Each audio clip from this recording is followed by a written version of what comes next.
안녕하세요. 농업지식 채널 짓다. 오늘은 전문가를 모셔서 이야기 듣는 농담 코너입니다. 오늘은 좀 독특한 분을 이제 남수장님께서 모셔왔는데 어떤 분을 왜 어떤 이유로 모셔왔는지 한번 설명부터 좀 듣고 진행을 해보죠. 지난번 두 번이 이제 종자 분야하고 그다음에 네. 그 수의사분 아주 전문가를 모셨잖아요. 네. 오늘은 좀 소프트한 얘기를 해보자. 소프트한 이야기를 해보자. 네, 이 채널에서 계속 이제 무거운 얘기만 나가면은 네. 조회수 안 나올까 걱정되기도 하고 해서 오늘은 좀 농업, 농촌에 대한 좀 가벼운 얘기를 좀 해보자 싶어가지고 그 분야에 대해서 최적화된 분 한 분을 모셨습니다. 그 남수장님께서 이제 그 조회수에 대해서 상당히 이제 민감해지기 시작하셨습니다. 아, 드디어 유튜브가 돼가는 것 같은 느낌이 불안합니다, 근데 지금. 예, 그래서 오늘 모신 분은 소프트한 이야기를 해주실 분 어떤 분이실까요? 의성에서 오신 김수정 농부님이시자 스타트업 대표이자 그리고 또 청년 농업인. 네. 요즘 정말 귀하게 있는 청년 농업인입니다. 이분을 모셔가지고 네. 농업이나 농촌에 관한 얘기 있잖아요. 네. 이런 얘기를 한번 들어보고 싶었습니다. 안녕하세요. 네, 안녕하세요. 네, 본인 소개 좀 부탁드리겠습니다. 네, 저는 지금 의성에서 살고 있고요. 농업 고등학교 교사생을 한 12년 정도 하다가 한 2023년도에 이제 학교를 그만두고 이제 지금은 농촌 융복합 CEO로 차근차근 자라나고 있습니다. 오, 네. CEO시군요. 네, CEO입니다. CEO 꿈나무 이렇게 보시면 될까요? 네, 차근차근. 네. 오늘 사실 제가 게스트로 모신 것은 청년 농업인, 외부 시각에서 한번 농촌을 한번 보고 싶었거든요. 그랬을 때 한번 어떤 시각을 가지고 있는가, 이 도시에 사셨으니까 학교에 학생들을 가르치 있었잖아요. 근데 실제로 막상 이제 또 남편을 따라가지고 의성이라는 곳, 요즘 뉴스에 많이 나오는 소멸 항상 1위 지역이잖아요. 아니 근데 그 결혼하셨어요? 네, 결혼했습니다. 네. 그래서 결혼해서 남편이 의성분이셔가지고 의성으로 가신 거예요? 네, 나 사랑을 했는데 알고 네. 보니까 그 남자가 의성에 살고 있어서 이제 저도 같이 내려왔죠. 원래는 어디 계셨었는데? 저는 서울에서 살다가. 서울에서 살다가? 네. 근데 사실 제가 조금 특이한 게 어린 시절부터 잘생긴 농업인이랑 결혼해야겠다. 그게 되게 컸어요. 원래 어릴 때? 원래 어릴 때부터. 아니 뭐 잘생긴 아이돌, 뭐 잘생긴 선생님도 아니고 잘생긴 농업인? 네, 진짜 어릴 때부터. 그래서 그게 좀 엄마한테 주입식 교육을 했죠. 나는 이제 농업인이랑 결혼해서 시골에 살 거야. 이걸 어렸을 때부터 이제 그래서 농업고등학교 선생님 되신 거고. 네, 그러다 보니까 제가 제일 잘하는 게 가르치는 거랑 이제 좀 공유하는 걸 좀 좋아해가지고 그래서 농업고등학교에서 행복하게 근무했었어요. 그럼 벌써 인생의 그 꿈의 한 3분의 1은 이루신 거네요, 보니까. 네, 웬만하면 제가 원하는 것들은 예. 이제 차근차근 이제 이루어지는 편인 것 같아요. 그래서 이 농업인과의 결혼은 뭐 행복하십니까? 네, 그렇죠. 남편이 잘해주고. 잘해주세요. 네, 그 농사 짓는 사람들의 특징이 있는 것 같아요. 이게 좀 성실해야 되고, 그리고 이제 좀 자연이랑 있다 보니까 그런 부분에 대해서도 생각을 하면은 치명적인 매력이 있다. 치명적 매력이 있다. 네, 저는 그렇게 생각하거든요. 뭐가 그렇게 농사가 좋았어요? 농촌이 좋았어요? 그러게요. 저도 그게 저한테 계속 묻는 말이거든요. 네. 왜 내가 농업이 좋을까 하면은 이게 어린 시절의 경험이 되게 중요한 것 같아요. 이게 제가 도시에는 살고 있었지만 근데 가끔 시골을 가잖아요. 그럼 흙 만지고 뭐 이렇게 동물 보고 하는 그 경험들이 저한테 굉장히 안식처를 줬던 것 같아요. 마음이 편안해지고. 네. 요새 사실 ADHD 막 이런 거 되게 이슈잖아요. 네. 과거에 보면은 제가 약간 그런 깨가 있었던 것 같아요. 음. 약간 이제 마음이 막 이것저것 막 이렇게 욱하고 막 이런 게 있었는데 그런 농업이나 농촌이나 식물 분야가 저를 좀 차분하게 해주고 좀 달래주고 좀 치유해주고 그런 매력들이 좀 내가 그쪽 분야로 가야겠구나라고 생각했던 것 같아요. 뼛속까지 이 농업을 하실 이제 뭐 팔자 운명을 갖고 태어나신 우리 꿈나무 CEO를 네. 이제 모셨는데 제 의도는 사실 이제 농촌에 대해 가지고 네. 약간 날카로운 시각 같은 걸 기대했었는데 네. 너무 농업에 대해서 호의적인 시각을 가지고 있으면 오늘 조회수가 걱정되긴 하네요. 그러시면 이제 지금 선생님 하시다가 농업 이제 CEO로 데뷔하신 지는 지금 2년? 네, 이제 사업자 낸 지는 얼마 안 됐고 이제 농업에 완전 이제 농촌 사람이다라고 한 건 2년밖에 안 됐어요. 2년. 네. 그러시면은 실제로 지금 농사를 짓고 네. 계신 거죠? 네, 맞아요. 학교 다닐 때도 이제 제가 노는 25,000평 정도 관리를 했고 25,000평. 네, 되게 크죠. 네, 근데 혼자 한 건- 도시인으로서는 상상이 안 되는 사이즈인데. 네, 그리고 이제 농기계도 제가 다 다룰 줄 알고 그 다음에 저 같은 경우는 학교 다닐 때 스마트팜을 2동 정도 제가 스스로 전체 컨트롤 타워로서 이제 운영했기 때문에 학교에서 있는 네, 학교 아니요? 교육용 스마트팜이어가지고 PMMA 온실이라던가 유리 온실이라던가 그런 거 다 제가 만나가지고 구축하고 복합환경 제어 장치까지 해서 데이터 분석하고 농산물 팔러 다니고 막 이런 것까지 제가 다 해봤었거든요. 학교에서 이미 다 준비를 하시고 네, 이제 실전에 딱 나오셨는데 그렇죠. 실전에 딱 나오시니까 어떠신가요? 처절하게 깨졌죠. 네, 처절하게 깨졌죠. 뭐가 그렇게 학기하고 다르던가요? 다른 게 아니고요. 제가 이제 조금 더 부족했던 것 같아요. 좀 생각을 해서 이게 비즈니스잖아요. 농산물만 잘 기른다고 되는 게 아니고 소비자에게 내 상품을 전달하기까지의 그 과정들. 그리고 사실 모든 게 그렇지만 농사는 혼자 할 수 없는데 나 농기계도 되게 잘 다뤄. 나 판매해 본 적도 있고 여러 가지 다 잘해. 라는 그 뻔뻔함, 그 오만함이 저를 굉장히 네, 좀 이렇게 힘들게 했었던 것 같아요. 아니, 지금 농사를 잘 지으는 농업 있잖아요. 농장 경영들에서 좋은 조건이 뭐냐면은 농사를 물론 잘 지어야 되죠. 재배도 잘해야 되지만은 이제 마케팅이나 판매에 대해서 잘 알아야 되고, 그 다음에 이제 여러 가지 장비를 잘 수리할 수 있어야 되거든요. 이 세 가지는 잘해야 이제 농장주로서의 기본 요건이라고 하거든요. 그 세 가지를 다 잘하잖아요. 네, 잘하죠. 다 이미 익숙했고. 익숙하죠. 근데 막상 실전에 대비했는데 네. 만약에 그게 어렵다 하면은 네. 많은 청년 농업인들이 사실 짧은 교육하고 바로 이렇게 투입되잖아요. 그분들은 어떡하라고 지금 그렇게 말씀하세요? 그러니까요. 제가 농고에서 그런 걸 가르쳤는데 내가 좀 실수를 했다. 그 생각이 진짜 많이 들었어요. 왜냐하면 저는 이제 농대 나오고 이제 농업 석사까지 하고 정말 모든 경험을 다 하면서 미리 준비를 해서 나 정도면 당연히 성공해야지 했는데 실제 갔을 때 부딪히는 그 정책이라던가 아니면 여러 가지 그런 이제 스타트업으로서 마주하게 되는 서류들이 너무 많더라고요. 서류가 많아서. 서류도 많고 행정적인 것도 너무 다르고 그러니까 그런 거를 다 체크리스트가 돼서 내가 이게 알고 있는지 모르는지 확인이 된 다음에 시도를 해야 되는 거였어요. 그러니까 농작물만 재배를 잘한다고 해서 되는 게 아니라 특히나 이제 저는 처음에 이제 농지를 없으니까 이제 뭐 살 수도 있지만 농지를 막 이렇게 만나는 거는 운명적인 거라고 얘기를 하더라고요. 그렇죠. 뭐 땅은 그렇게 운명처럼 만나죠. 네, 그래서 이제 임대를 시작했죠. 근데 임대하는 것도 진짜 힘들었거든요. 농어촌공사에서 너무 잘해주시고 안내 정보도 많이 준비해 주시지만 그게 이제 동시에 청년 농업인이 많아지니까 제 땅 임대하는데 너무 힘들었어요. 네, 그리고 농기계 임대할 때도 사실 엄청 이슈예요.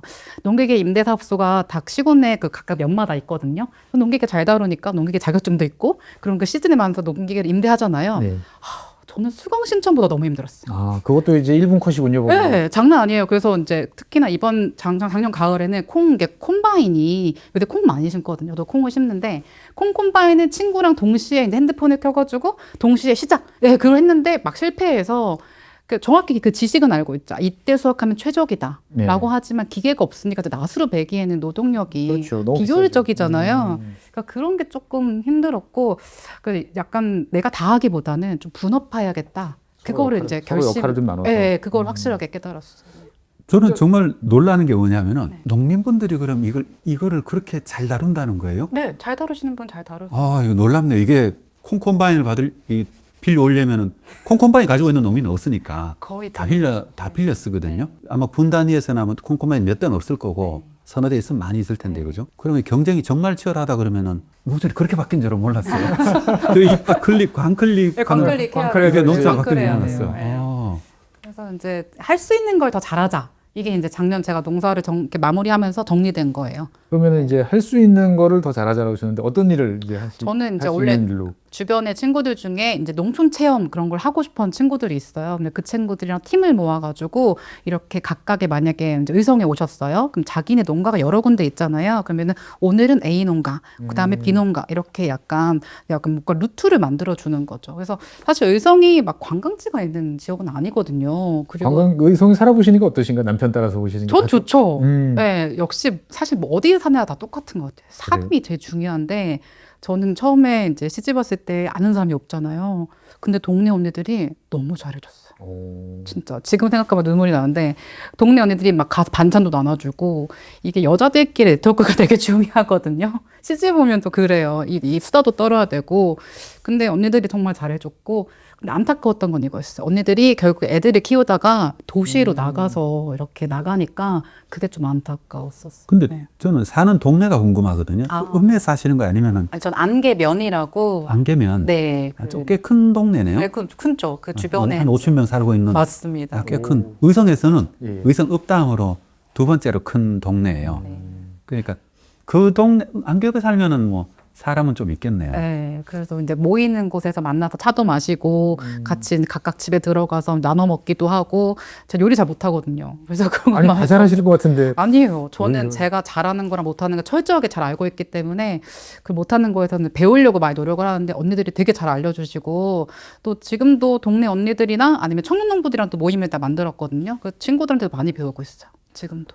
그러시면 이제 보통 뭐 매년 해보셨으니까 그래도 이제 그 잘 모르시는 우리 저 같은 이제 도시민들한테 이제 하루의 삶은 어떻게 이제 움직이는지 보통 이런 사이클을 한번 좀 말씀해 주시면 좋을 것 같아요. 농민의 삶. 네, 하루의 네. 사이클이 그 작물 재배 사이클이랑 거 비슷해요. 그래서 작물을 준비하는 시기, 그리고 재배하는 시기, 그거에 따라서 아침 기상 시간이 달라져요. 그러면 이제 어떤 작물을 재배하세요? 지금 작년 같은 작년에, 경우에는 쌀, 쌀. 콩, 깨 이런 것들을 식량 작물을 하고요. 이걸 기반으로 이제 하우스 지어서 이제 엽채류나 과채류로 이제 하려고 계속 준비하고 있는 상황이죠.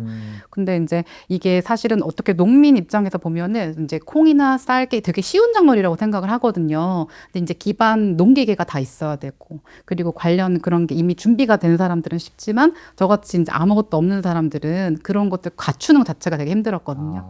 특히나 이제 관리기조차도 한 3,400만 원 해요. 관리기를 막 사는 것도 부담스럽잖아요. 그래서 그렇죠. 빌려 쓰는데 이제 그게 없었을 때도 주변에 이제 친구한테 좀 부탁해서 빌리기도 하고, 저 같은 경우는 학부모님이 저한테 주셨어요. 쓰시던 거를. 그래서 그 부분도 되게 고맙기도 하고.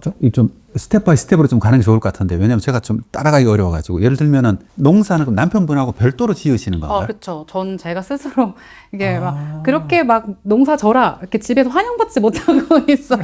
왜 굳이 그걸 해야 되냐? 남편분이 아마 뭐 다른 양계장 네, 남편이 크게 하신다 이러지 남편 않으시죠? 양계장을 하죠. 네. 굳이 그거 있으면 굳이 안 해도 되잖아요, 농사를. 그렇죠. 근데 이제 모르겠어요. 한 저는 7마트 정도 양계장이면은 네. 그래도 자가용 끌고 다닐 수 있는 농촌에서는 그죠? 그렇죠. 충분한 건데. 땅이 좋으셨대잖아요. 네, 저는 제가 하고 싶은 걸 하고. 어쨌든 오늘 게스트를 제대로 모시게 맞나 이 게스트. 근데 그럼 땅은 얼마나 땅은 제가 이제 경쟁 3평 면적. 정도 이제 빌려 아. 임대를 했고, 근데 이제 기존에 남편이 가지고 온 땅도 있고, 근데 이제 혼자 할 수 없다 보니까 이장님이랑 같이 하는 경우가 있어요. 그러니까 논농사 같은 경우에는 이제 필지가 여러 개 있을 때 이제 주도적으로 제가 하기보다는 이장님이랑 같이 해서 벽시 파종할 때 같이 하고, 그다음에 모내기 할 때 이항할 때 모판 나르고. 그러니까 저 같은 경우에는 제가 이항기 다 타니까 나한테 이항기 탈 수 있는 기회가 오지 않을까 생각을 했는데 전혀 없고 그냥 이제 같이 도와드리면서 예. 언제 와라 그러면 이제 가가지고 도와드리기도 하고 그러면서 차근차근 이제 사수 부사수의 관계로 이제. 예, 제가 이제 주도적으로 하려면 10년 이상은 걸릴 것 같아요. 예. 근데 그러면서 되게 많이 배운 게 저 같은 경우에 식용작물을 가르치거든요. 온라인으로. 거기서 나와 있지 않은 그런 암묵지 같은 것들을 되게 많이 더 배웠어요. 어떤 게 대표적일까요? 그러니까 되게 세부적인 그런 깊이라던가 이게 농기계를 다룰 때도 그냥 트랙터 갈면 돼 이거잖아요. 근데 그 감는 깊이라던가 그런 보이지 않는 미세한 것도 경험해 보지만 못하면은 알 수 없는 거. 그런 것들 배우면서 논농사를 한 1년만 쉬어도 까먹겠는 거예요. 그래서 이제 계속 거기에서 어떻게 지나가는지를 보고 그다음에 그걸 주도적으로 할 사람들 언제든지 바뀌니까 내가 알고 있어야겠구나. 그거를 더 이제 생각을 하게 되는 거죠. 아까 콩농사도 하신다고 그랬는데 네. 보통 콩은 옛날에 저 어릴 때 생각해보면 외갓집에 가보면 이제 주로 눈두렁에다가 이렇게 좀 있어가지고 맞아요. 이렇게 훑어가지고 이렇게 따서 먹고 했던 기억이 나는데 네. 농사를 어느 정도 콩농사든 지으시는 거예요? 콩농사 이제 500평 짓고 500평. 깨 이렇게 반하는데요. 콩농사도 할 때도 저 혼자 내 트랙터 빌려가지고 땅 갈고 멀칭하고 했는데 멀칭비도 다 날라가고 막 이러면은 이장님이 다 해주셨어요. 거의 많이 도와주시고. 그래서 이게 방법들이 정말 교과서에 나와 있지 않은 그 세부적인 방법들이 있더라고요. 그래서 저는 이렇게 하는 게 맞다고 생각했는데 이장님은 이렇게 하는 게 맞다 하면 그렇게 맞더라고요. 근데 각각 그 지역이 다르잖아요. 그러니까 원래 제가 학교에서는 정말 관리된 밭이었어요. 평평한 밭. 평평하고 근데 제가 지금 임대한 밭은 산 비탈짝에 있거든요. 농사지니까. 네. 그러니까 이제 트랙터가 빠졌어요. 그때 이제 붙잡고 이제 울고 막 있을 때 멀리서 이제 이장님이 그런 큰 이제 농기계를 가지고 오셔서 저희 트랙터 꺼내주셨거든요. 그래서 너무 고마웠죠. 근데 이제 한 번만 그랬으면 괜찮은데 한 2번 그랬어요. 작년에. 두 번째는 혼나셨을 것 같은데. 혼내진 않으셨지만 되게 죄송하고 그래서 돈을 좀 드리고 이제 너무 죄송하다 말씀드렸는데 너무 이제 현실과 저의 능력치를 이제 생각을 하면서 내가 농기계를 잘 탄다고 자만하면 안 되고 내가 천천히 가야겠구나 이걸 더 많이 깨달았던 것 같아요. 그러면 이제 농사 시즌은 주로 이제 모내기 때부터 모판 만들 때부터 네, 이게 시작된다라고 파종할 때부터, 파종할 때부터 네. 라고 보면 바쁠 때는 정말 바쁘실 것 같고. 네, 맞아요. 예. 언제가 제일 바쁘세요? 근데 이제 파종하고 심을 때 그리고 이제 수확할 때 수확할 그래, 때. 그때가 제일 바쁘고 그러니까 꾸준하지 못한 거죠. 근데 또 생각해 보면 학교 생활도 그랬던 것 같아요. 되게 바쁜 시기가 있고 시험 좀 볼 때. 시험 이게 좀 쉬운 시기가 있고 하다 보니까 그거에 대한 그런 생활 라이프 사이클이 제가 적응하는 게 아직도 적응을 해야겠구나. 한 5년 이상 되면 적응할 것 같아요. 근데 지금은 아직도 적응 중입니다. 네. 그러면 지금은 농사를 한 1000평 정도 하고 그랬잖아요. 네. 노는 한 200~300평 가지고 있는 거예요. 노는 더 많죠. 노는. 아, 그래요? 네. 1000평인데 500평. 그거는 반농사만. 반농사만 1000평이라는 네. 거고. 노는 또 별도로. 네, 근데 노는 사실은 아시다시피 기계화율이 98%잖아요. 그러다 보니까 이제 관리나 이런 것들 제가 주도적으로 하기보다는 이장님이나 이렇게 팀이 다 구체적으로 돼 있어요. 농협이라던가 이렇게 있기 때문에 제가 주도적으로 정말 하나부터 끝까지 하는 건 반농사 정도? 이게 네. 농업에 대해서 좀 이해를 하셔야 될 게, 이 논농사는 자기가 농사를 짓는다고 생각하는 게 아니고, 근데 논농사는 농기계가 짓기 때문에, 예. 농기계가 있는 집은 어떤 집이면 논에 쓰는 농기계들은 굉장히 커야 되거든요. 몇만 평 정도 있으면은 큰 트랙터 같은 걸 사는 거죠. 규모의 경제가 되면 네. 이제 네. 보통 농민들은 대개 1~2천 평이 농 가지고 있는 게 나기 때문에 일반적으로는 이제 농기계를 못 사는 겁니다. 그러니까 항상 그런 농기계를 가진 분들이 외부의 어떤 작업단이나 팀 같은 걸 구성해서 작업을 해주는 거죠. 농업 전문 기업이시군요. 영농 전문 기업 이렇게 봐야 되나요? 거기까지는 아니지만 농업이 그렇게 분화되고 있는 것 같아요. 우리나라 분들의 관점은 여전히 이제 농사를 지은다 그러면은 자기 손으로 모든 걸 다 하는 걸 가정하고 있는데 농촌은 이미 바뀌고 있는 거죠. 농기계가 분야별로 농기계가 어느 만큼 진행되냐에 따라 가지고 예를 들면은 이제 완전히 이게 우리가 구매하는 서비스로 바뀐다 그럽니까? 농업이 점점 더. 예를 들면 밭농사 같은 경우는 그런데 이제 충분한 수요도 없고 그다음에 이제 기계도 아직 많이 없거든요. 근데 작업률이 기계화율이 한 60% 70%밖에 안 됩니다. 그러다 보니까 이제 이런 전문 작업단이 잘 만들어져 있지 않아요. 농촌에 계신 분들이 논하고 밭하고 같이 가지고 있으면은 논은 대개 다 이런 외부 어떤 맡기시고. 서비스를 구매를 하고 그다음에 대개는 이제 밭 농사에 집중을 하죠. 항상 궁금했는데 논농사의 벼농사는 이제 98%가 이제 기계화 돼 있다 이렇게 많이 말씀하시는데 안 돼 있는 2%는 도대체 뭘까? 그 벽시 사실은 벽시를 이제 파종해서 이제 옮겨 신잖아요. 이양할 때. 네. 이양할 때 힘들어요. 그때가 제일 힘들 것 같아요. 제가 봤을 때. 뭐 그런 정도 됐고 그다음에 농물 관리하는 거. 농물 관리하는 거 정도가 이제 계속 다니면서 하는 그 정도가 이제 우리가 하는 거고 나머지는 어쨌든 농 같은 경우는 거의 그죠? 다 이렇게 외주화되어 있다고 보는 게 맞죠. 이 외부 서비스로. 그래서 이제 그게 어디 가냐 하면은 뭐라 그러죠? 이게 사람들이 귀농을 하거나 귀촌을 하게 되면은 논을 가지고 안 내놓는 경우가 있거든요. 이걸 가지고 있으면은 이제 한 몇백 평 가지고 있으면은 사실 농민 자격을 얻을 수가 있기도 하고 여러 가지 혜택을 받게 됩니다. 그래서 이게 또 논농사가 커지지 않는 계속 이제 머물러 있는 하나의 원인이 되기도 하고 그렇습니다. 그래서 이거 복합적인 문제죠. 농사 지을 때 이장님께 도움을 많이 받으셨다 그러는데 네. 이장님 말고 이렇게 뭐 농업기술센터나 이제 우리 뭐 이런 곳에서 도움을 뭐 주고받는 경우도 있나요? 엄청 그런 것 같아요. 이제 잘 모르면 기술센터에 전화도 하기도 하고, 그리고 이제 창업이나 이런 것들도 부족한 분이 많기 때문에 각 지자체에 창업 담당하는 기관들이 있으세요. 그래서 농업이랑 창업이랑 같이 투트랙으로 도움을 많이 받고 있어요. 어떻게 보면 의성에서 되게 유명인이실 것 같아요. 전혀 아니에요. 아니세요? 네, 정말 아니고 저보다 더 잘 되시고 제가 배울 만한 분들 너무 많기 때문에 그런 분들한테 계속 이제 소통하고, 근데 모임들이 있어요. 그래서 그런 분들에 가서 새로 청년 농업인이라고 부르는 네. 사람들끼리 청년 농업인도 그렇고 창업하시는 분들끼리 또 그렇고. 계속 그렇게 모이면서 서로 부족한 부분들도 이제 서로 윈윈하려고 하고 그러면서 이제 각각 정책에 따라 또 다른 것 같아요. 아까 쌀 얘기 나와서 원래 저의 비즈니스의 처음의 모델은 이렇게 쌀은 제가 다 농기계 다루는 게 아니라 모아가지고 이제 들녘 특구 같은 경우에 30헥타르 모였을 때 이렇게 경영체로서 뭔가 이제 확장할 수 있는 게 있거든요. 30헥타르. 네, 근데 이제 그걸 제가 이제 같이 하고 싶었는데 그쪽으로 하기보다는 이미 그게 이제 그렇게 하겠다는 하시는 분들 계셨어요. 그럼 난 벼농사는 이제 조금 이제 접고 내가 할 수 있는 걸 해야겠구나라고 이제 지금은 이제 논는도 이제 앞으로 밭을 바꿀 계획이거든요. 논도 봤어요. 예, 예. 그래서 이제 조금 더 시설 원예 쪽으로 하는 게 제가 오래 농업을 할 수 있는 비결이겠더라고요. 네. 결국은 시설로 이제 네, 시설로 갈 수밖에 작은 공간에 그렇게 될 수밖에 없는 것 같아요. 그 돈이 많이 들잖아요. 이 시설. 그렇죠. 그래서 이제 국가에서 관련된 정부 사업이나 이런 것도 계속 확인을 하고 있고, 근데 정부 사업 많다고 하긴 하지만 그것을 받기란 되게 어렵거든요. 저도 막 엄청 사업 계획서 많이 쓰고 하는데 그게 다 경쟁이니까. 보통 절차가 어떻게 돼요? 그런 보통 이게 우리 지금 1월이나 이제 2월 지금 끝났는데 공고가 내려와요. 농한기 때 이제 네, 또 이번에 무슨 사업이 있다 쫙 나오는데 그게 신청을 하죠. 그럼 신청을 해서 서류 같은 건 통과되고 나면 이제 그건 실사를 나오세요. 그래서 와가지고 면접을 봐요. 그래서 내가 이렇게 할 거다 이제 하고 사는데 결과가 딱 나오고 그러면 이제 되면 좋고 안 되면 좀 많이 아쉽죠. 아쉽겠다. 네, 정말 네. 내가 되면 머릿속에 그림을 딱 그려놓으셨을 텐데. 네, 그렇죠. 그런 부분들이 좀. 근데 왜 떨어지셨어요? 그러게요. 왜 떨어지셨어요? 저도 되게 궁금해요. 그래서 사실은 일주일 전에 제가 떨어졌거든요. 온실 지원 사업에서. 그래가지고 왜 떨어졌는지 알 수가 없는 거예요. 그래서 이제 그 주무관님께서 저한테 전화를 하셨어요. 떨어졌다. 그러니까 왜 떨어졌는지를 이제 얘기를 해주셨어요. 근데 알고 보니 이유가 있더라고요. 어떤 이유가 있을까요? 제가 농업경영체가 등록한 지 얼마 안 됐거든요. 아. 그 영농 경력이 부족한 거예요. 제가 아무리 뭐 농업교육 석사를 나오고 농고 교사라고 해도 그거는 그때고 지금의 이제 농업을 시작한 지 얼마 안 현장 됐기 경험이 때문에. 이제 얼마나 있느냐. 네, 그것도 들으니까 맞는 얘기다.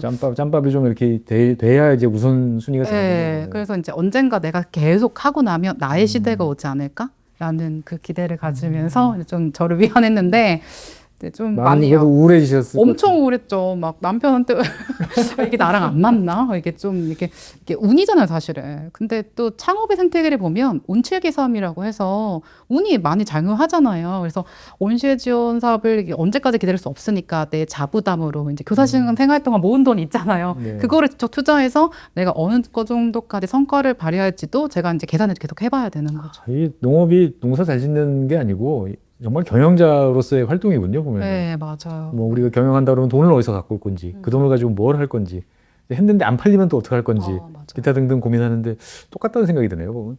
근데 선택한 작물이 이제 되게 다 식량 작물이다 보니까 예. 사실 가격도 비교해서 안정적이고 판로도 다 정해져 있거든요. 아까 막 그런 고민은 별로 안 하실 것 같은데, 네.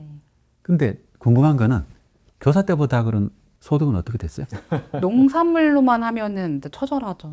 네. 예를 들면 우리나라가 보면 되게 농업소득이 할 때 네. 농업소득이라는 게 30% 40%밖에 안 되거든요. 청년 소노인 같은 경우는 전체 소득 중에서 농산물 팔아서 하는 소득이 10% 정도밖에 안 되고 대부분이 그러니까 청년들은 다른 데서 일자리를 구해야 돼요. 맞아요. 이게 그 농업이라는 게 그다음에 이제 그 직불금 소득도 청년 같은 경우에는 경영 면적이 작기 때문에 별로 도움이 안 이것도 얼마 안 되고. 되거든요. 그러니까 외부에 나가서 투잡을 뛰지 않으면 사실 굉장히 어려운 구조를 가지고 있죠. 결정을 해야 돼요. 그러니까 창업을 할 때 내가 농지 규모를 크게 늘려가지고 거기서 생산량을 늘려서 내가 1차 산업만 하겠다. 이렇게 하든지 제 주변에 청년농부들 중에서는 농사를 일정 규모 짓고 거기서 2차, 3차 부가가치를 창출하겠다. 이렇게 농업 경영인이 선택을 해서 이렇게 확장을 해야 되는 거죠. 근데 저는 농사만 짓겠다라고 해서 창업을 한 건 아니에요. 그래서 저는 이제 제가 농업 교사 출신이니까 이게 농업의 체험, 농업 교육 이런 것들을 좀 확장시키고 또 사실 제가 교사 시절에도 블렌디드 그런 수업을 되게 좋아했어요. 그래서 온라인이랑 오프라인이랑 이렇게 확장돼서 수업을 좋아했기 때문에 온라인으로 좀 매력을 느껴서 우리 의성에 좀 오게 하자. 그게 저의 비즈니스 방침 중에 하나였거든요. 일단은 근데- 그러면 이제 농업과 관광을 결합시키는 거죠, 네, 이런 식으로. 네. 근데 이제 원래 작물은 쌀이었는데 이미 하시고 계시던 분들 농기계를 가지고 있는 제자들이 다 있어요. 그래서 그 제자들이 열심히 이제 농사 짓고 그다음에 저는 이제 제가 잘하는 이제 교육 파트 아니면은 이제 약간 부가가치나 아니면 치유 이런 쪽으로 좀 긍정적으로 좀 하면은 좀 서로 시너지가 되지 않을까? 네, 싶거든요. 네. 나름대로 이렇게 다 롤들이 있군요, 보면. 네, 사실 사업 계획을 농고생들한테 엄청 많이 쓰게 하거든요. 저도 많이 쓰고 그리고 이제 비즈니스, 뭐 기업가 정신 이런 거에 대해서 엄청 가르쳐요. 그러니까 그런 거를 가르치면서 저도 훈련을 받는 거죠. 그러니까 내가 농업을 왜 선택했는지 아니면 비즈니스 쪽으로 이렇게 지속 가능하려면 난 어떻게 살아야 되는지를 구체적으로 다 그렇게 보면서 계획을 해야 되거든요. 근데 그냥 저는 무조건 농업을 좋아하긴 하는데 그냥 좋아만 한다고 지속할 수 없잖아요. 네, 그래서 이제 이걸 좀 하나 질문하고 싶은데 예를 들면 그럼 한 2년 동안 경험하셨잖아요. 외부에서 왔을 때 오랫동안 농사를 지은 농민분들이 계실 거 아니에요. 네. 한 청년 농업인들도 있고. 그럼 이분들을 만약에 외부 시각으로 봤을 때 이분들은 그러면은 잘하고 있는가? 어떤 면에서 그럼 나보다 잘하고 있고 어떤 면에서는 이런 부분 어떻게 내가 좀 보완해 줘야 되겠다 이런 생각을 좀 이런 거에 대해서 그런 시각도 좀 날카로운 좀 비판이요? 네, 이게 교육생이 늘어날지 말지 여기서 결정되는 겁니다, 이제. 우선은 근데 농사를 오래 지신 분들은 이게 농사라는 게 사실 기후 환경에 영향을 많이 받잖아요. 그러니까 우리가 보통 농산물의 수량성 하면은 유한제 이렇게 얘기하거든요.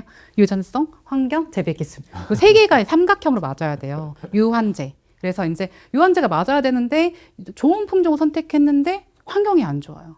환경이 안 좋으면은 근데 비가 막 미친 듯이 한 20일 정도 꾸준히 내린 적들이 있었어요. 그래서 그러면은 되게 무력감을 많이 느끼거든요. 근데 농민분들은 이제 경력이 많으신 분들은 그래도 아 이런 적도 있어 하면서 이제 훌훌 털고 나가시는 분도 계셔서 근데 나중에 보완하고 된다 이렇게 되는데 청년농부들은 못 견디거든요. 한 번 이렇게 실패하면은 아 그게 정말 끝나다 하고 포기해서 나간 친구들도 꽤 있어요. 예, 그래서 그런 게 좀 안타깝고 또 어떻게 보면은 저 같은 경우에 남편도 있고 시부모님도 같이 살아서 아 이제 살 곳이 자체가 있는데 아예 기반이 없고 아예 농업 생태계나 농촌에 살아보지도 않은 청년들이 왔을 때는 쉽지 않다는 거죠. 그래서 아 이게 구조적으로 농업의 창업이라는 뿐만이 아니라 농촌의 생활까지 좀 엮어서 하는 것들이 좀 필요하다 이런 게 좀 많이 느꼈거든요. 사실 이제 그 5천 명 정도 이제 살고 계신다고 네. 동네에서 이렇게 있는데 그 속에서의 이제 삶은 또 어떨까 이게 되게 궁금할 때가 있어요. 이제 보면은 저처럼 이제 맨날 대도시에서 살던 사람 입장에서 봤을 때 보면은 저희 동네가 되게 특별해요. 그래서 제가 이제 10년 전에 이 동네 왔을 때는 정말 아무것도 없었고, 그냥 제가 지나다니기만 해도 이제 누구 집 며느리가 돌아다닌다. 차 번호를 막 외우시고 막 이랬어요.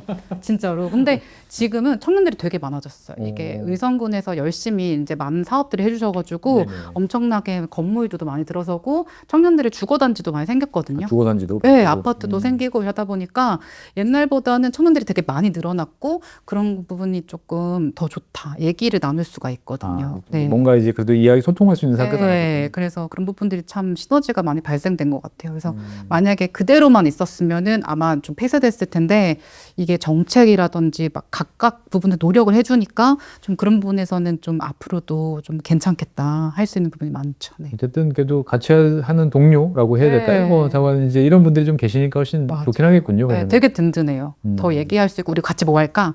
그래서 모여서 사업계획서 쓰고 같이 뭐 발표도 나가고 작년 같은 경우에도 이제 저희가 팀을 모아서 농부의 성이라는 그런 비영리 단체를 만들었어요. 농부의 성. 네, 농부의 성 이렇게 해가지고 중의적인 표현이죠. 띄어쓰기를 잘해야겠군요. 네, 그래서 같이 이렇게 모여서 같이 배우고 그다음에 이제 같이 회의하고 그래서 같이 밥 먹으면서 아, 좀 어떻게 우리를 브랜딩하고 좀 발전할까 이런 얘기들을 많이 했는데 이게 사실 의성에서만 그런 게 아니거든요.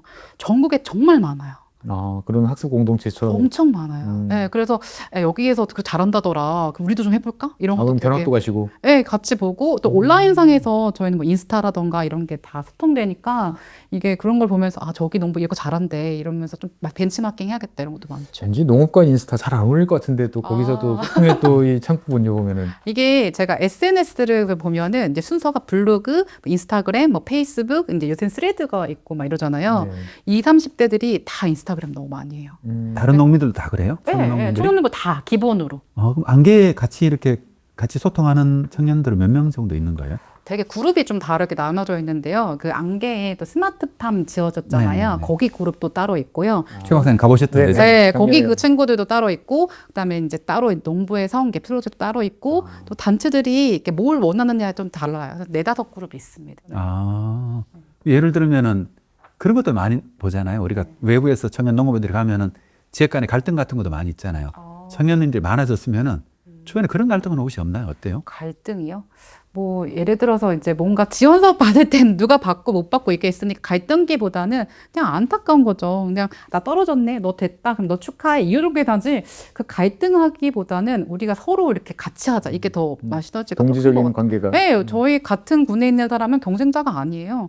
어떻게든 각자의 그 농산물의 매력이나 농업의 그런 비전을 높여서 외부 사람들한테 팔아야 되거든요. 그래서 우리끼리 싸우는 건 의미가 없어요. 네. 파는 거는 어떻게 구상을 하세요? 파는 거는 이제 지금은 로컬 푸드에서 이제 갖다 드리거든요. 이제 해가 포장해서 갖다 드리기도 하고 하는데 앞으로 온라인 쪽으로 많이 이제 해야 되죠. 그래서 보통 친구들이 네이버 스마트 스토어도 되게 많이 스마트 스토어 하고, 많이 하시는 것 예, 같은데. 쿠팡도 많이 하고, 아니면 자체적으로 브랜드 만들어서 인스타에서 라방하기도 하고. 되게 다양한 종류가 많아서 라방까지. 엄청 장난 아니에요. 그래서 저도 많이 배우고 이제 그거는 교육도 많이 듣고 하고 최근에는 기술센터에서 그런 교육들이 되게 자체적으로 많이 해주세요. 아, 라방 교육까지. 네, 진짜로. 그리고 농업 정보인 경영 대회라고 있거든요. 네네. 거기서 보면은 이제 그런 대회도 자체적으로 열어서 이제 우수한 농가들한테 상도 주시고. 아니 저는 말씀 들으면은 굉장히 이제 이렇게 뭐 밝은 쪽에 이 농촌에면 굉장히 말씀해 주고 계시잖아요. 네. 예를 들면 유튜브 보면 또 이 어두운 얘기들도 많잖아요. 가끔 이제 TV 시사 프로그램도 많이 나오고. 근데 실제로 외부에서는 사실 많은 분들이 이제 긍정적인 면을 보는 거 금방 잊어버리고 부정적인 정보는 오랫동안 기억하고 있거든요. 그러다 보니까 많은 사람들이 이제 어떤 농업 관련되는 얘기 나오면 댓글들도 부정적인 댓글이 많이 달리는 거 막 보고 이런 건 나오는데 뭐 의성에는 뭐 그런 예를 들면은 그런 게 특별하게 그런 갈등이라든가 이런 거는 어딘가 다 있겠지만은 다 있죠. 사람 사는 곳이니까 네, 사람 사는 곳이니까 서로 서운하면은 뭐 그런 것도 있고 뭐 정책적인 거라든 이슈에 나쁜 그런 것들이 많은데 그런 것들에 집중하기보다는 저는 조금 그 발전되는 것에 더 집중했으면 성격이 좋겠다. 긍정적이신 것 같아요. 그러게요. 99개가 부정적이라도 1개가 긍정적이면 거기에 초점을 맞춰서 이렇게 잘해보자. 네, 그게 더 큰 것 같아요. 그리고 그 부정적인 거에 집중을 한다고 해서 저희 동네가 발전할까요? 저는 그 생각이 더 커요. 그래서 부정적인 게 있으면 고쳐나가면 되지 않을까? 그 생각이 좀 긍정의 화신이시다. 그렇게 생각을 했어요. 그 저기 책도 쓰셨다고 우리 네. 소장님께서 자랑을 하시던데. 책 가져오셨어요 오늘 또? 아니 오늘은 못 가져왔는데 아이고, 좀 부끄럽기도 하고 사실은 제가 책을 쓰게 된 게가 코로나 시기 때 그 이렇게 학생들이 못 보잖아요. 네네. 그래서 이제 온라인으로 이렇게 제가 유튜브를 찍었었어요. 근데 그때 그 유튜브 영상을 보시고 출판사에서 연락을 해주셔서 그 자격증 책을 이제 출간하게 된 거예요. 농업 관련. 네, 자격증. 농업 관련 자격증. 그래서 농업 관련 자격증이라면 저는 전혀 감이 없는데. 아 그러세요. 그래서 네. 농업에 처음 접하시는 분들이 보통 유기농업 기능사 농업 기능사. 아니면 종자 기능사 이런 것들을 이제 공부하시면서 관련 분야를 좀 확장시키고 계시거든요. 그래서 이제 그거를 이제 하면서 이제 인쇄도 좀 받고 또 이제 그걸 관심 있으신 분들을 온라인으로 소통을 하기도 하거든요. 그래서 그런 부분이 좀 괜찮죠. 최근에 이제 작년에 그 스마트팜 농업혁명이라는 약간 기업가 정신을 향상시킬 수 있는 책을 출판했어요. 그러니까 제가 농고 교사 시절에 그 학생들이 이제 굉장히 고민을 많이 했거든요. 자기 농사 짓고 밥 벌어먹고 살 수 있을까요? 선생님 저 장가 갈 수 있을까요? 그런 얘기 진짜 많이 했어요. 아 장가도 걱정하는군요. 엄청. 네, 그런 얘기를 많이 했기 때문에 어떻게 하면 이제 살 수 있을까에 대해서 이제 기업가 정신을 고민하던 차에 그때 제가 아산나눔재단이라고 현대 정주영 저도 거기 한번 갔었는데. 네, 거기서 2019년에 그 전국 교사들을 모집해가지고 기업가 정신 역량을 그 교육을 해줬어요. 그래서 제가 거기 일기 펴가지고 농업이랑 기업가 정신을 엮어가지고 제가 컨텐츠나 학습들을 되게 많이 만들었었거든요. 그게 이제 제가 이제 관련해서 책이 나온 게 스마트팜 농업혁명이에요. 오. 이 진정한 옛날식으로 하면 이제 진정한 신지식인이신데 보면은. 아니 근데 사실은 많이 부족하죠. 이제 책 제목도 사실 너무 거창한데 저는 그렇게 하기보다는 이제 출판사에도 이렇게 했으면 좋겠다라고 말씀하셔가지고 그렇게 하긴 했는데 지금도 많이 배우고 있습니다. 근데 정말 다재다능하세요. 아니에요. 잠은 주무세요? 그거 언제 다 하시지? 아 근데 이게 제가 그거 하는 걸 재밌어해요. 그러니까 취미면서 제일 어려운 게 농사더라고요. 제일 어려운 게 농사. 제일 어려운 게 농사예요. 자, 왜냐면 여기서 제가 공격. 제자분도 있을 거 아니에요. 졸업하신. 네. 제자분도 농사 잘 지세요? 그런 것들을 농사 잘 짓냐의 그 기준이 되게 애매하긴 한데 아 선생님들 말이 길어. 잘 짓는 친구는 정말 잘 짓죠. 네. 네, 근데 이제 기반이 있는 친구들이 잘 짓죠. 네, 집에 기반. 되게 농고에 오는 친구들은 다들 어느 정도 거의 농사에 기반이 있잖아요. 그죠? 네. 제가 사실 강원도에서 근무했다가 이제 남편이 경상도에 있어서 경상도를 다시 임용을 봐서 이제 경상도에 근무했는데 두 번을 교사 시험 두 번 친 거예요? 네, 임용고시를. 네, 그래서 근데 경상북도가 이게 도에서 지원이 되게 많았어요. 학생들한테 되게 많이 배우고 그 당시에는 학부모님들한테도 되게 많이 배웠는데 되게 이제 잘 하고 있죠. 근데 그 외에도 사실은 지역사회 살면서 해야 될 것들이 많거든요. 그래서 그런 것들에 고충을 겪는 친구들도 많았어요. 특히는 이제 부모님과의 갈등 아 심각하죠. 심각하죠. 이게 네. 외부에서 가시는 분들은 동네에 적응하는 게 문제고 이게 부모님 그 농사를 같이 농사 짓는 분들은 예. 부모님과의 갈등이 있잖아요. 되게 20대 되면 부모님 같이 농사 지면은 이게 잔소리가 많을 수밖에 없거든요. 부모님이. 그 잔소리. 아 이게 20대가 그거 견디기 참 어렵죠. 맞아요. 아 이게 쉽지 않아요. 학생 몇 명이 계속 지금도 연락이 하는데 다양한 사례가 있어요. 사실 그런 갈등은 예를 들어서 이제 자기는 대출이 받기가 너무 무서운 거예요. 5억 대출을 하면은 이제 5년 거치 20년 상환이거든요. 그럼 6년 차에 이제 이자를 내야 되는데 예. 자기는 그게 너무 부담스러운데 제 입장에서 봤을 때는 거의 거저인데 20년, 그쵸. 5년 거치 20년 상환이면 이거 거저지 보면. 근데 이제 학생 같은 경우에는 자기가 농사를 하겠다고 했지만 자기는 이것도 해보고 싶고 저것도 해보고 싶고 그런 사례들이 있잖아요. 근데 부모님이 대출 받자 하니까 거기 매여 있어서 너무 부담되는 경우도 많아요. 내가 하고 싶은 게 아니고 부모님 때문에 더 대출 받아야 되는. 네, 그런 경우. 대출이 이게 양날의 검인데 농사를 정말로 짓겠다고 어느 정도 기반을 갖춘 상태에서 5억 응대를 받을 수가 있거든요. 청년거기 선정되면. 최근에 이제 문제가 좀 많긴 했는데 이게 돈이 좀 떨어져 가지고. 근데 그걸 받으면 5년 동안 그 거치 15년 네. 분할 상환 이자율이 1.5%예요. 거전데. 그러니까 굉장히 높죠. 근데 문제가 이제 이거 한번 받고 나면은 예. 사실 처음 이걸 농사 짓는 친구들은 한 5억 정도 받으면 예를 들면 그것도 의성도 땅값 한 10만, 20만 하죠. 네. 평당입니까? 네, 네. 평당. 많이 올랐어요. 많이 또한 올랐네. 2,000평 사면 그냥 4억이 나가요. 맞아요. 그러니까 사실 뭐 농기 하나 사거나 아니면 집에 뭐 살 조금 투자하고 나면은 돈이 없는 거죠. 이거 그러니까 이거 한번 딱 받고 나면은 예를 들면 이걸 융자를 받으면은 이 외부 그러면 일을 못 하잖아요. 왜냐하면 농민을 만들려고 정부가 지원을 했는데 다른 일을 하면은 이게 조건 위반되는 거잖아요. 아, 오로지 농업만 지어야 돼요? 그렇죠. 근데 아까 말씀드렸듯이 청년들은 농가 소득만 가지고 2,000평, 3,000평 농사 지어 가지고 안 되잖아요. 그렇죠. 그럼 당연히 이 젊은 친구들은 딴 데 가서 또 일을 해야 돼요. 그러니까 소득이 대부분 거기서 나오거든요. 이런 이게 또 문제가 되니까 이번에 그걸 좀 늘렸다고 그러더라고요. 시간을. 그죠? 네, 원래 농해 근로가 이렇게 정해져 있었거든. 100시간. 근데 아예 없어졌어요. 그것도 네. 시간도 정해져 있었어요. 네, 한 달에 몇 시간까지만 근무해라 이렇게 해가지고 할 때마다 또 이렇게 뭘 허락받고 막 이랬어야 되는데 지금은 이제 농산물 판매 그런 이제 영수증이라든지 농지를 이제 내가 경영하고 있다라는 게 확인이 되면은 다른 것도 이제 근무도 가능한 거죠. 자, 여러 가지 이야기를 쭉 나눠봤지만 뭐 어떻든 간에 우리 긍정의 화신, 우리 김수영 선생님이라고 해야 될까요? 경영 CEO께서는 모든 일을 다 좋게 바라보시는 장점이 있어가지고 우리 남수영님께서 되게 지금 실망을 하시는 듯한 실망까지는 아니고 그렇게 말씀하시면 요새를 보내시려고 최 박사님. 그래서 청년 농업과 관련된 이야기를 조금 더 이제 해봐야 될 것 같은데 일단 첫 시간에 여기까지 하고 좀 정리한 다음에 다시 청년 농업인이 바라본 여러 가지 또 시점에서 이야기를 좀 이어가도록 하겠습니다. 네, 일단 뭐 첫 시간 여러분들 어떻게 재밌게 잘 들으셨는지 궁금합니다만 저는 되게 재밌습니다. 이 도시 촌놈으로서 들은 여러 가지 이야기는 재밌는데 다음 시간에 계속 이어서 진행해 보도록 하겠습니다. 지금까지 시청해주신 여러분 대단히 감사하고 나주신 선생님 고맙습니다.